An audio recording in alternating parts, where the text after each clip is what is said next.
My name is Shaun McVeigh. My name is Oleg. My call sign is Goldfish. My call sign is Hazard. Before Ukraine, I spent 4 years and a couple odd months in the U.S. military. I do not have any prior military experience before Ukraine. Before I came here, I was working at Spectrum. It's like a big telecom company in the States. I was a salesperson there. Basically sold internet, TV, and phones to people over the phone. When I first got here back in 2022, I spent some time just training soldiers and getting to know different Ukrainians that had already been on the front. A lot of them were final survivors of their prior units. Instead of, looking at it as I'm here to teach these guys to be soldiers, I quickly adopted the mentality that, we're here to skills trade. We're here to skills trade.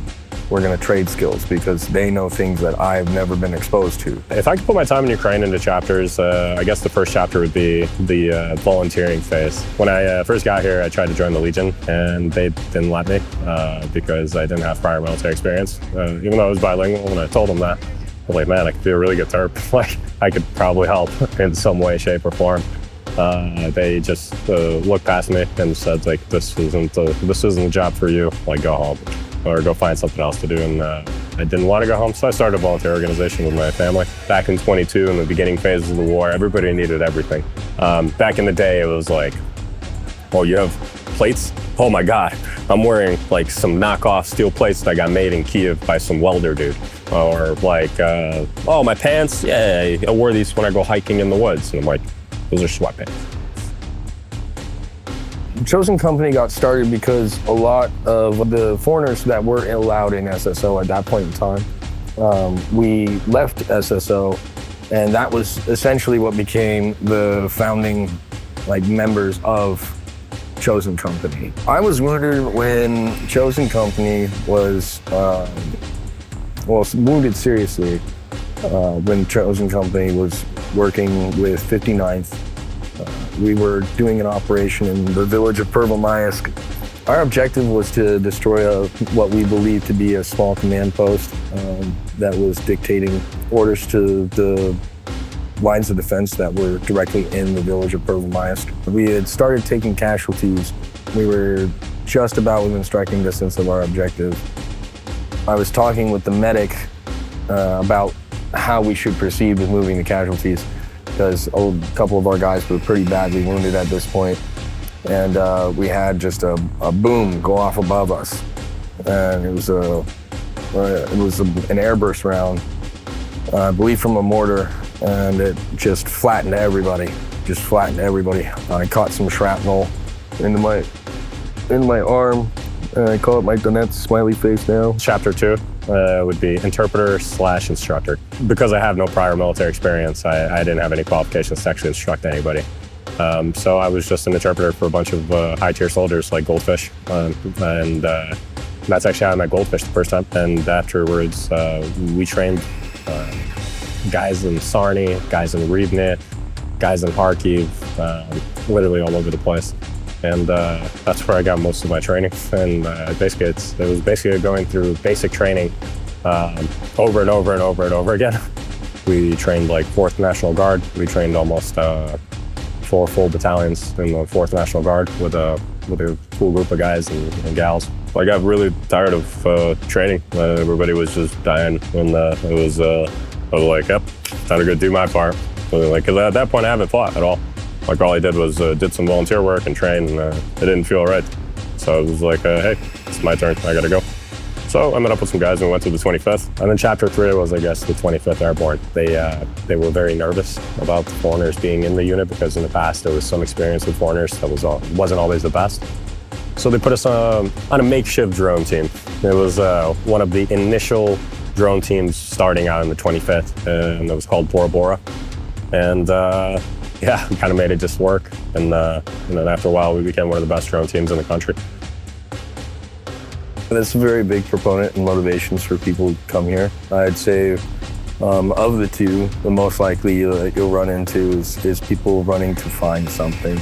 People are more likely to be looking for something than to be running from something.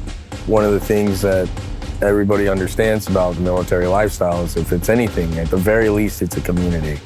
Candidates for good soldiers and people who are motivated to learn. A lot of times you'll find that people with very detail-oriented jobs will make pretty good soldiers. I would honestly say that you're like cream of the crop. Like, honestly, the people I see that excel the most are generally your late 20s and early 30s. You're old enough to understand that you don't know everything, and you're to that point in your life where you honestly understand that being prideful or egotistical can be more of a detriment than a benefit in those sorts of situations. It's not about I've been in Iraq and I've been in Afghanistan. I came here to fight. I have 4 combat deployments in the U.S. military, and then you get here and it turns out that guy is just like totally unreliable. That guy doesn't know what the hell he's doing. He's like stuck in his old ways of, this is how we did it over there, and this is the protocol, and this is how we have to do it here. And it's like, mate, the minute you call for air support, it's not coming. Like, what is air support? I don't know what air superiority even is. Like, that doesn't exist here. And I think a lot of people that come here with an open mind, the proper motivation and the inspiration to do the right thing, that makes the best soldier. We don't need guys that are super trained, like super soldiers. Like, yeah, they're great. Don't get me wrong.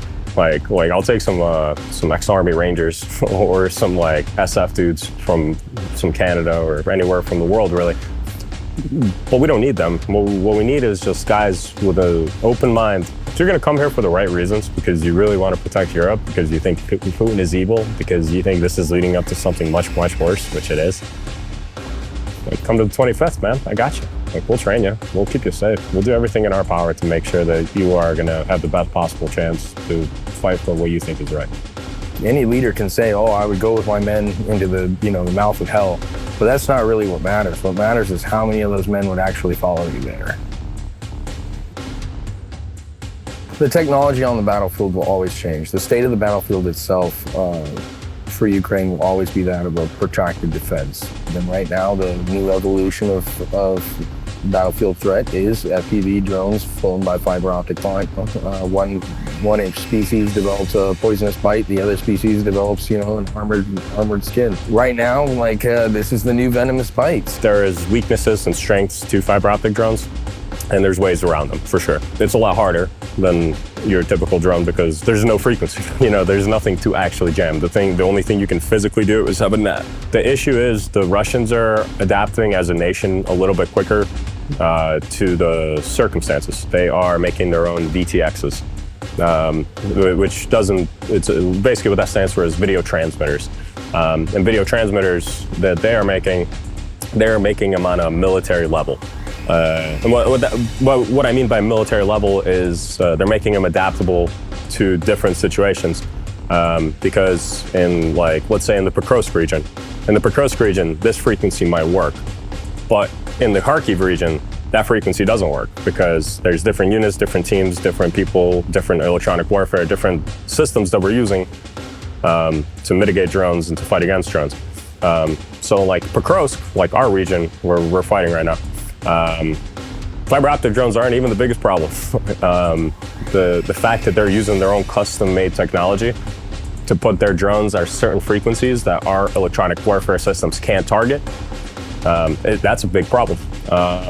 They're doing this on a government level, though. They're doing it on a national level. But the Ukrainians, their advantage is the fact that the military is more decentralized, and that's actually a little bit of a win for us. We figured out that you can get these little specific chips from Germany, and then if you order this stuff from China, you can increase your effectiveness by this much, and if you ask for these volunteers for this specific thing, and it's a network of ways of mitigating the problems on the battlefield that we kind of have to figure out for ourselves. And that gave us the knowledge, that gave us the experience and the tools to be able to adapt a lot better than I think the Russians.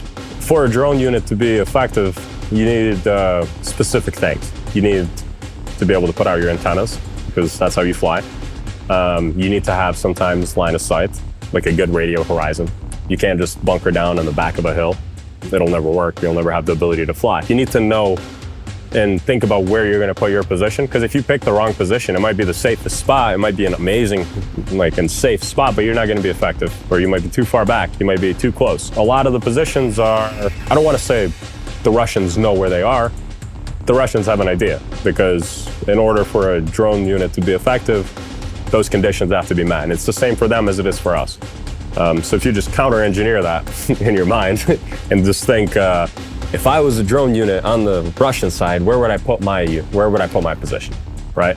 The Russians do the same thing. They also have COBs, and those things suck.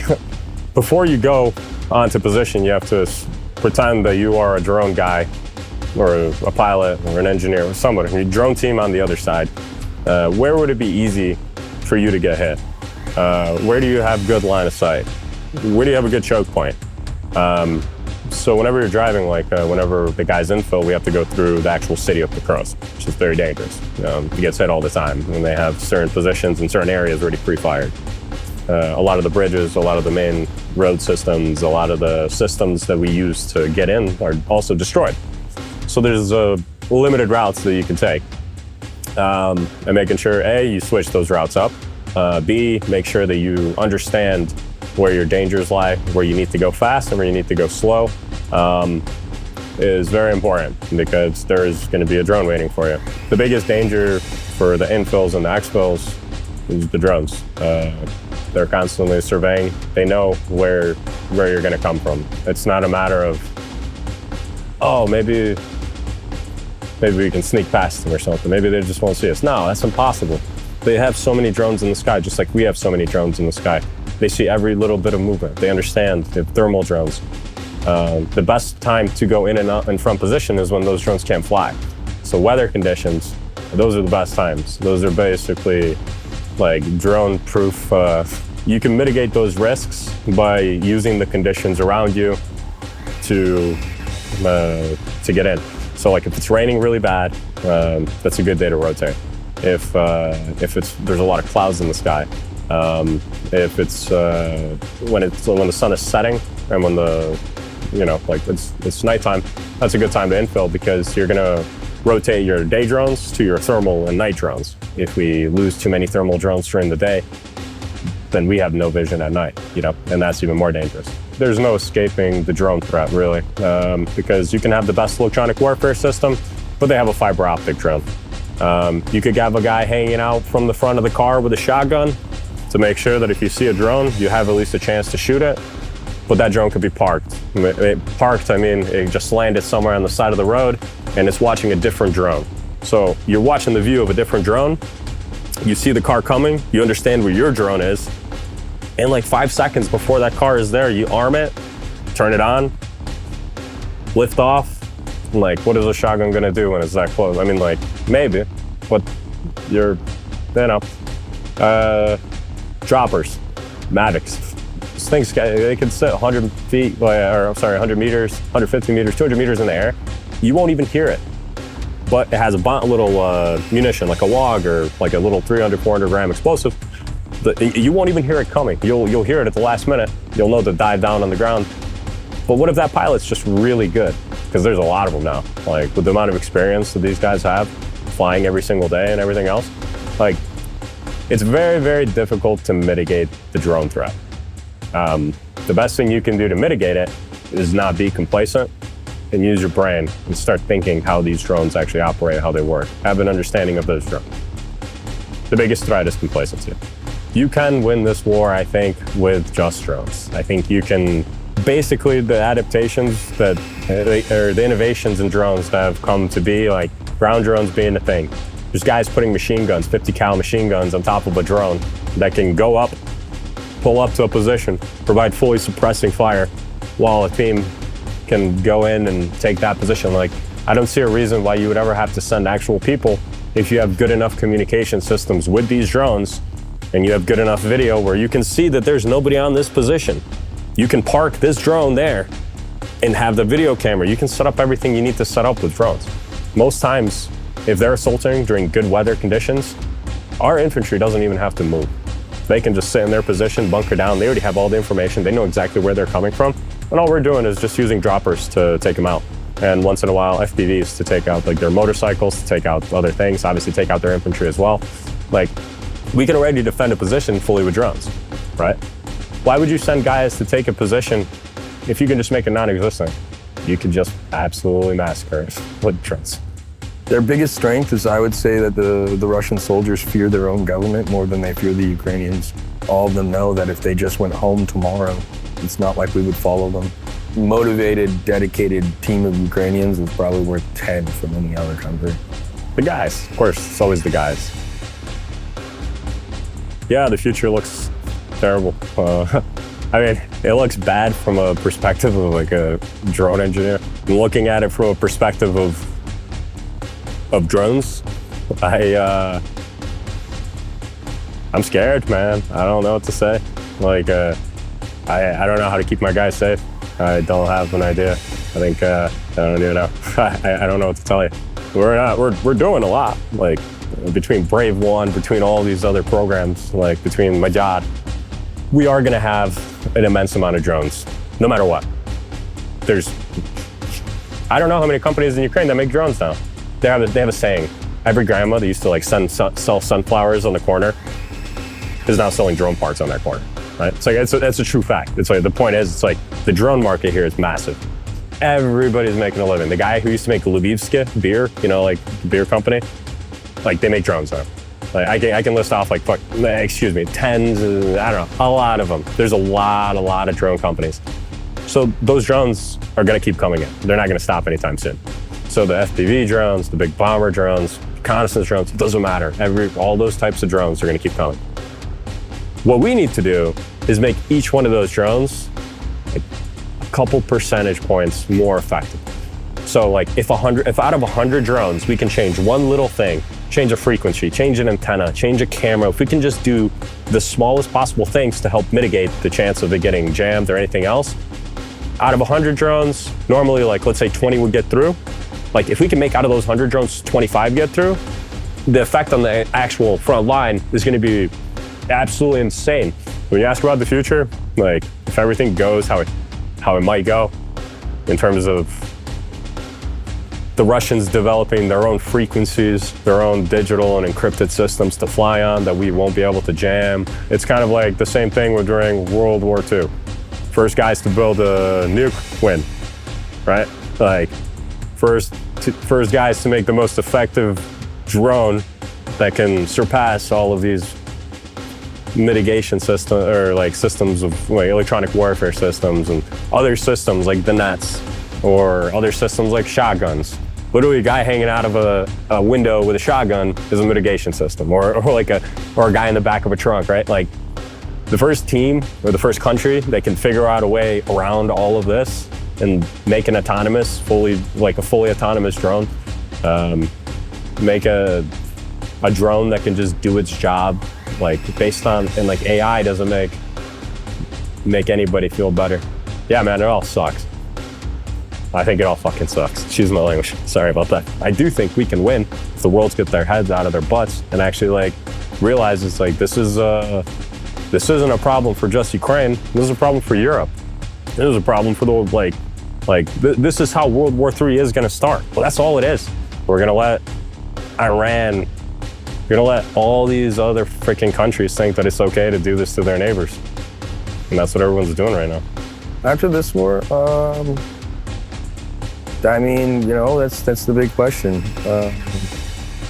It's really one that I've chalked it up to. You know, it's time to see what Ukraine does after, you know, the war's over. You know, after the war's over, you know, it could be something as simple as, okay, thank you for your service. Your services are no longer necessary. Do I believe that's what is going to happen? No, not necessarily. But, you know, if that's something that the people decide that they want to see, then, you know, I fought for these people for their right to make decisions and to have their own country. I'm not going to sit there and say something's owed to me. I don't plan on stopping anytime soon. I have a family here. If I quit now, I wouldn't feel like a man. I wouldn't feel right. I would feel like I'm letting my team down. I'm letting my family down. I would never quit. sort of burnt out right now. I've been going really hard for 2 years since I joined the 25th. And I get married soon, so make my fiance my wife, and then go back to doing what I can to keep as many of my team alive as possible until we get some kind of ceasefire or some kind of victory, some kind of defeat, some kind of any of that things.